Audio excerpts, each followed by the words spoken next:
My loving students and my followers, আজকে আমরা কি বিষয় নিয়ে এসেছি দেখো। আমরা কতগুলো বাংলা সেন্টেন্স নিয়েছি কি দেখানোর জন্য যে আমরা প্যাসিভ ভয়েসে বাক্য কি করে লিখব। ক্লিয়ার? প্যাসিভ ভয়েসে বাক্যটা আমরা লিখব কিভাবে। ক্লিয়ার? এই প্যাসিভ ভয়েসে বাক্য লেখা এটা কিন্তু অ্যাক্টিভে এক ধরনের লিখতে হয়, প্যাসিভে এক ধরনের লিখতে হয়। সেজন্যই তো আমরা অ্যাক্টিভের গঠন, প্যাসিভের গঠন এগুলো শিখেছি আগে আমার আগের ক্লাসগুলোতে। আজকে আমরা তার প্রয়োগ ঘটাবো। ক্লিয়ার? তাহলে দেখো কি বলা আছে, তোমাকে জানানো হয়েছিল। প্রথম কথা, আমরা প্যাসিভ কখন ব্যবহার করি? যখন বাক্যে কর্তা উহ্য থাকে, অর্থাৎ কর্তা যখন বাক্যে নিজে অ্যাকশন করে না, মানে কর্তা যখন নিজে কাজটা করে না এবং কর্তা যখন বাক্যে অনুপস্থিত থাকে, সেই সময় কিন্তু আমরা কি করি? প্যাসিভ করি। প্যাসিভ স্ট্রাকচারে বাক্যটা তখন আমরা লিখি। তোমাকে জানানো হয়েছিল, ভালো কথা, কিন্তু কে জানিয়েছিল? অর্থাৎ কর্তা নেই, এটা মনে রাখবে। তাহলে এবার আসো, এটা হচ্ছে আমার কোন টেন্স, খুব ভালো করে লক্ষ্য করো। এটা আমার ছিল। আমরা কি বলছি, বাংলা ক্রিয়ার শেষ উচ্চারণে যদি লো লে লাম থাকে তাহলে এটা সিম্পল পাস্টে আমাদের এটা লিখতে হবে। আর কি বলেছিলাম, যে মূল যে ক্রিয়া, বাংলায় যে মূল ক্রিয়া জানানো, খাওয়ানো, দেখানো, যে মূল ক্রিয়া, তার সাথে যদি হয়েছিল অথবা গিয়েছিল থাকে, তাহলেই তোমরা বুঝবে বাক্যটা আমরা প্যাসিভে লিখব। তাহলে মূল ক্রিয়া জানানো, তার সাথে কি যোগ হয়েছে? হয়েছিল, জানানো হয়েছিল। ক্লিয়ার? তাহলে এটা আমাকে প্যাসিভে লিখতে হবে। এই আলোচনাগুলো আমার আগের ক্লাসগুলোতে বিস্তারিতভাবে করা হয়েছে, তার প্রয়োগ ঘটাচ্ছি। ওই ক্লাসগুলোকে ফলো করলে তোমরা সব প্যাটার্নগুলো শিখে যাবে। তাহলে চলো আমরা এখন এটা সিম্পল পাস্টের প্যাসিভে লিখব। সিম্পল পাস্টের প্যাসিভের গঠন কি? আমরা জানি সিম্পল পাস্টের গঠন হচ্ছে সাবজেক্ট প্লাস ওয়াস অথবা ওয়্যার প্লাস ভি3। এটা হচ্ছে আমাদের অবজেক্ট, এটা হচ্ছে আমাদের সিম্পল পাস্টের প্যাসিভ, যে স্ট্রাকচারটা দিয়ে এই বাক্যটা আমাদেরকে তৈরি করতে হবে। ক্লিয়ার ব্যাপারটা? তাহলে এই অনুযায়ী যদি আমাকে বাক্যটা তৈরি করতে হয়, তাহলে প্রথমে আমি কি লিখব? সাবজেক্ট। অর্থাৎ এই বাক্যে তো সাবজেক্ট নেই, তাহলে কাকে লিখব? আসলে একটা বাক্য লিখতে গেলে তোমাকে তো সাবজেক্ট দিয়ে শুরু করতে হবে। এইখানে সাবজেক্টে কে চলে আসবে? যার বিষয়ে আলোচনা হচ্ছে। তোমাকে জানানো হয়েছিল, তুমি তখন সাবজেক্টের জায়গায় চলে আসবে। ক্লিয়ার ব্যাপারটা? যার বিষয়ে বলা হচ্ছে সে তখন সাবজেক্টের জায়গাটা নিয়ে নেবে। ক্লিয়ার? তাহলে চলো আমরা লিখি। তাহলে কি লিখব? 1 নম্বর, ইউ ওয়্যার। তাহলে ইউ এর সাথে ওয়াজ ওয়্যারের কোনটা ওয়্যার হবে? আর জানানো ইংরেজি কি? You were informed. ক্লিয়ার? এবার আসো, নতুন দল তৈরি করা হবে। দেখো মূল ক্রিয়াপদ হচ্ছে তৈরি করা, তার সাথে কি রয়েছে? হবে। তাহলে মূল ক্রিয়ার সাথে হবে বা যাবে এই দুটো যুক্ত থাকলে আমরা কোন টেন্সের প্যাসিভ ধরব? সিম্পল ফিউচারের প্যাসিভ ধরব। ক্লিয়ার? কি বললাম? মূল ক্রিয়া, তার সাথে যদি দেখো হবে বা যাবে লেখা আছে, তাহলে বুঝবে এটা সিম্পল ফিউচারের প্যাসিভ। ক্লিয়ার? নতুন দল তৈরি করা হবে, কে তৈরি করবে? কর্তা নেই, তার মানে এটা প্যাসিভে লিখব। তাহলে 2 নম্বর লিখছি। এখানে আমরা একটু দেখিয়ে নিস সিম্পল ফিউচারের প্যাসিভের গঠন কেমন হয়। Subject plus shall oblique will plus be verb, ঠিক আছে, প্লাস ভি3। এই হচ্ছে সিম্পল ফিউচারের প্যাসিভ। এটাকে দেখে দেখে যদি তোমরা লেখো, তাহলে সাবজেক্টের জায়গায় কাকে লিখতে হবে? যার বিষয়ে আলোচনা হচ্ছে, নতুন দল। তাহলে 2 নম্বরের ট্রান্সলেশন করছি। নিউ টিম নিউ টিম, তাহলে এটা থার্ড পারসন সিঙ্গুলার, উইল বসবে তাই না, আর শ্যাল বসবে আই আর উই এর সাথে। তাহলে নিউ টিম উইল, তারপরে কি বসাতে বলছে বি, তারপরে তৈরি করা ইংরেজি মেক, তার 3 নম্বর ফর্ম V3, তার মানে new team will be made, হয়ে গেল, নতুন দল তৈরি করা হবে। ক্লিয়ার?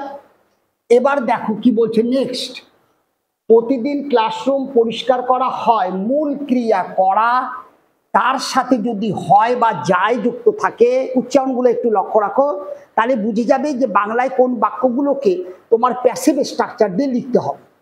তাহলে দেখো মূল ক্রিয়া হচ্ছে করা, তার সাথে কি আছে হয়, করা মূল ক্রিয়া, খাওয়া করা নেওয়া, এগুলোর সাথে হয় বা যায় থাকলে বুঝবে এটা সিম্পল প্রেজেন্ট টেন্সের প্যাসিভ করতে হবে, অর্থাৎ প্রেজেন্ট ইনডিফিনিট টেন্সের প্যাসিভ করতে হবে।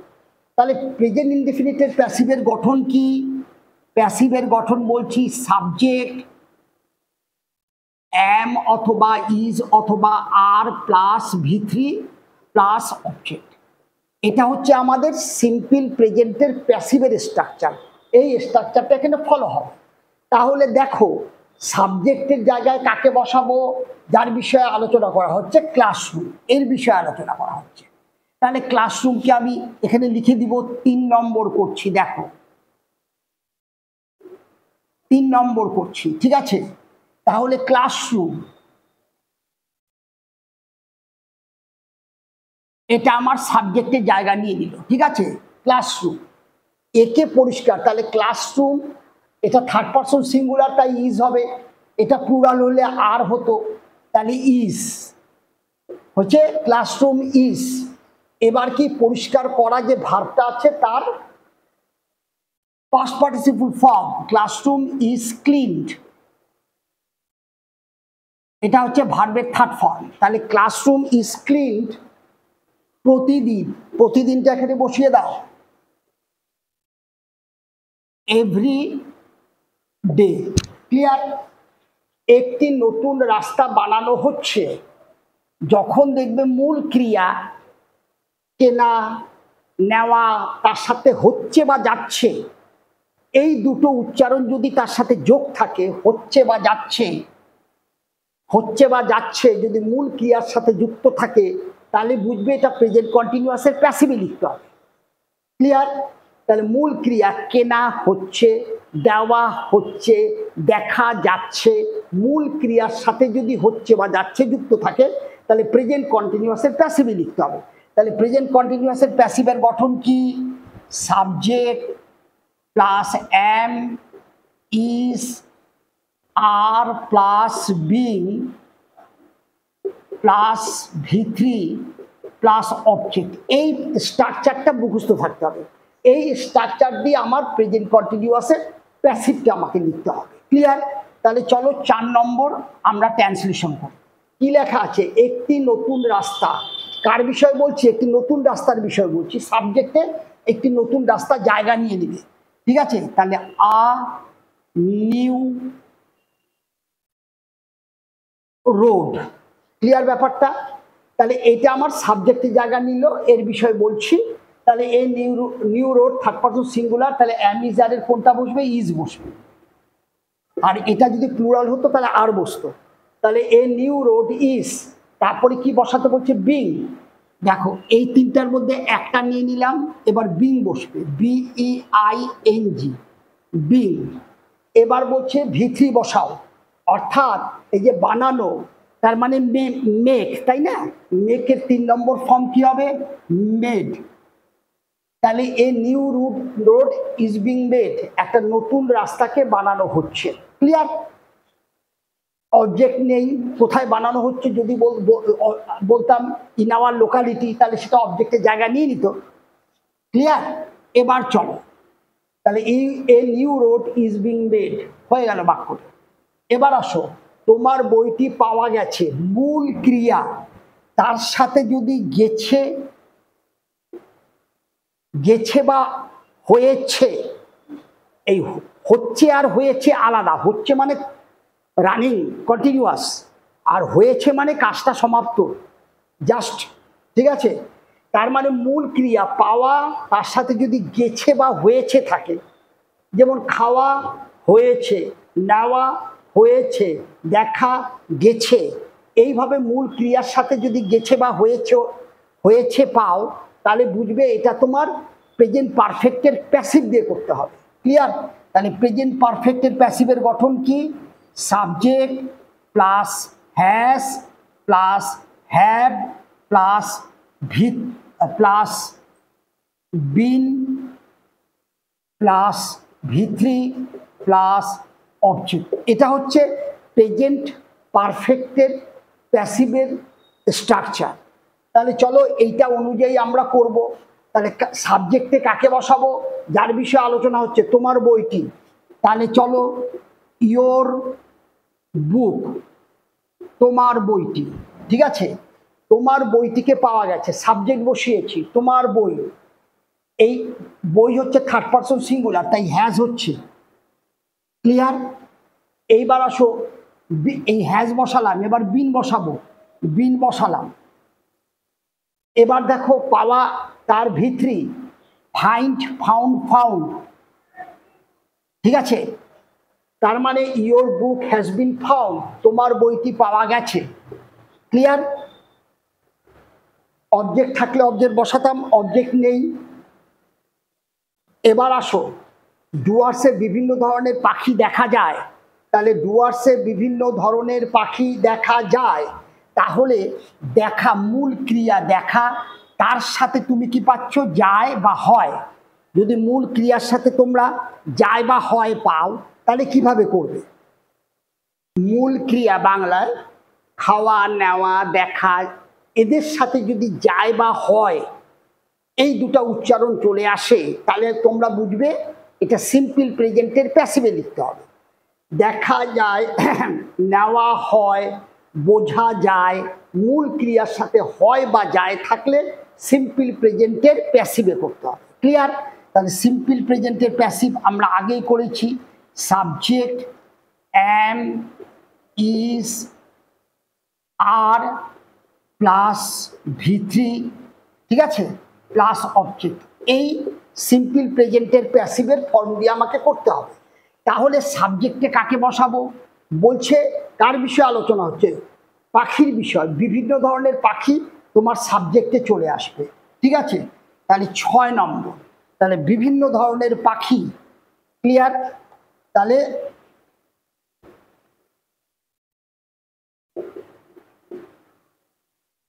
different kinds of birds, তাহলে ডিফারেন্ট কাইন্ডস অফ বার্ডস, বিভিন্ন ধরনের পাখি, ঠিক আছে।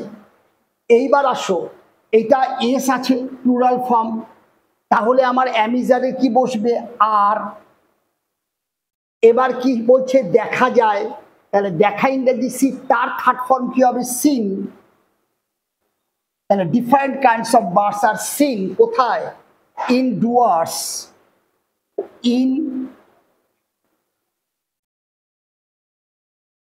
ইনডুয়ার্স, ঠিক আছে। এবার চলো, আজকাল তোমাকে দেখা যায় না, মূল ক্রিয়া দেখা, তার সাথে আছে যায়, তারপরে নাবাচক। তাহলে এটা আমি কি করব? আগে টেন্স ভয়েসটা ধরো। আমরা কি বলছি? মূল ক্রিয়ার সাথে যায় বা হয় থাকলে সিম্পল প্রেজেন্টের প্যাসিভ। ক্লিয়ার? তাহলে সাবজেক্টে কাকে লিখবো? 7 নম্বর, সাবজেক্টে কাকে লিখবো? তোমাকে। তাহলে ইউ, ইউ এর সাথে আমি একটু আগে আমি দেখালাম সিম্পল প্রেজেন্টের প্যাসিভ, ইউ এর সাথে কি হবে? আর। এইবার হচ্ছে কি আছে? সিন, তোমাকে দেখা যায়। ক্লিয়ার? এবার তোমাকে দেখা যায় না, আমরা জানি এটা আমাদের কাছে হেল্পিং ভার্ব, এটা আমাদের কাছে মেন ভার্ব। ক্লিয়ার? তাহলে এইখানটায় হেল্পিং ভার্বের পরে নট বসিয়ে দাও, তাহলে কি হলো? ইউ আর নট সিন, তোমাকে দেখা যায় না আজকাল, ঠিক আছে। নাওএডেজ করতে পারো, প্রেজেন্টলি করতে পারো, প্রেজেন্টলি, ঠিক আছে। তাহলে কি লিখলাম? You are not seen presently. এবার আসো 8 নম্বর, দেখো কি বলছে, দেখো চাকরির সুযোগ তৈরি হচ্ছে না, মূল ক্রিয়া তৈরি, তার সাথে হচ্ছে বা যাচ্ছে, এই যে এই বাক্যটার মতো, ঠিক আছে। মূল ক্রিয়া খাওয়া তার সাথে হচ্ছে, যাওয়া তার সাথে হচ্ছে, অথবা নেওয়া তার সাথে হচ্ছে, দেখা তার সাথে যাচ্ছে। এইভাবে যদি মূল ক্রিয়ার সাথে হচ্ছে বা যাচ্ছে মানে চয় ছয় কন্টিনিউয়াস যদি এই উচ্চারণগুলো থাকে, এটা আমরা প্রেজেন্ট কন্টিনিউয়াসের প্যাসিভে করব। অর্থাৎ এই যে এই ফর্মে করব, সাবজেক্ট অ্যামিজারের একটি বিং ভার্বের থার্ড ফর্ম। তাহলে চলো, চাকরির সুযোগ তৈরি হচ্ছে না, তাহলে সাবজেক্টে আমি কি লিখব, কার বিষয়ে বলছি, চাকরির সুযোগ।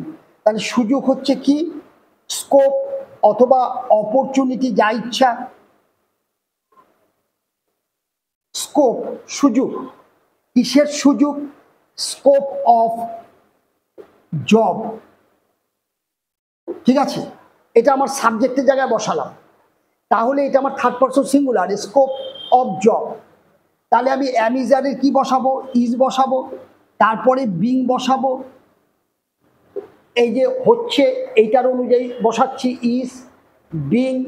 আর তৈরি হওয়া কি হবে, এখানে একটা ইংরেজি শব্দ নতুন ব্যবহার করে দিই, ক্লিয়ার। তাহলে কি লিখলাম, scope of job is being created. তার মানে আমি লিখলাম চাকরির সুযোগ তৈরি হচ্ছে। এখন বলবো তৈরি হচ্ছে না, তাহলে এইটা আমার কাছে helping verb.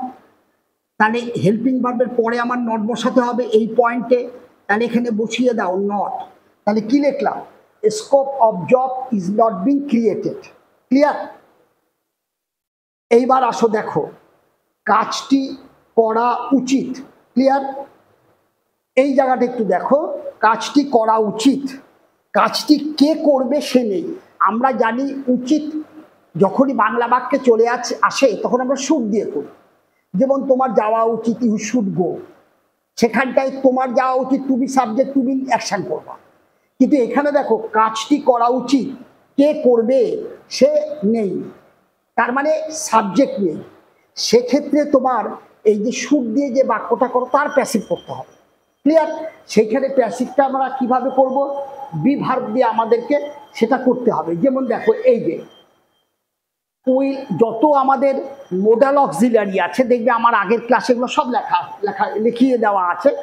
Modal auxiliary will, shall, should, would, could, সব মোডাল অক্সিলারি। মোডাল অক্সিলারির প্যাসিভ ফর্ম কি হয়, modal plus be verb plus ভার্বের থার্ড ফর্ম। এখানেও ঠিক তাই হবে, কাজটি করা উচিত, তাহলে এটা 9 নম্বর। তাহলে কি লিখবো, দ্য ওয়ার্ক শুড, এটা হচ্ছে আমার মোডাল, তাহলে the work should be done, ঠিক আছে। তাহলে কাজটি করা উচিত, the work should be done, clear. এইভাবে আমাদের কোন কোন জায়গায় আমরা প্যাসিভটা ইউজ করব এবং কোন উচ্চারণে টেন্সের কোন প্যাসিভ হবে, এইগুলো কিন্তু আমাদের জানা খুব ইম্পর্টেন্ট। এইগুলো যদি আমরা না জানতে পারি তাহলে আমাদের প্যাসিভ শিখে তাকে আমাদের বাংলা বাক্যে প্রয়োগ করাটা কঠিন হয়ে দাঁড়ায়, ঠিক আছে ব্যাপারটা। তাহলে এইভাবে আমরা শিখে নিব আমাদের প্রতিদিনের প্র্যাকটিসের মধ্য দিয়ে, ক্লিয়ার। আশা করি তোমরা এটা শিখেছো, ক্লিয়ার। যদি আমার ক্লাস তোমাদের ভালো লাগে অবশ্যই লাইক করো, ওকে, শেয়ার করো। যারা নতুন অবশ্যই বলবো সাবস্ক্রাইব করুন, সো দ্যাট আমার এই চ্যানেলটা যে উদ্দেশ্যে বানানো হয়েছে ছাত্রদের জন্য, ছাত্রদের কাছে যাতে পৌঁছে যায়, এবং যারা লার্নার ইংলিশটা শিখতে চায় বিয়ন্ড স্কুল, তাদের কাছে যাতে পৌঁছে যায়, ইজন্ট ইট। আর এটা এক ধরনের অবশ্যই মোটিভেশন। সবাই যদি আমাকে মোটিভেট না করো তাহলে তো আমার ভালো লাগবে না ক্লাসগুলো রান করাতে। কমেন্ট করো, কিছু বলো, ইজন্ট ইট, শেয়ার করো। Thank you for today, have a good day.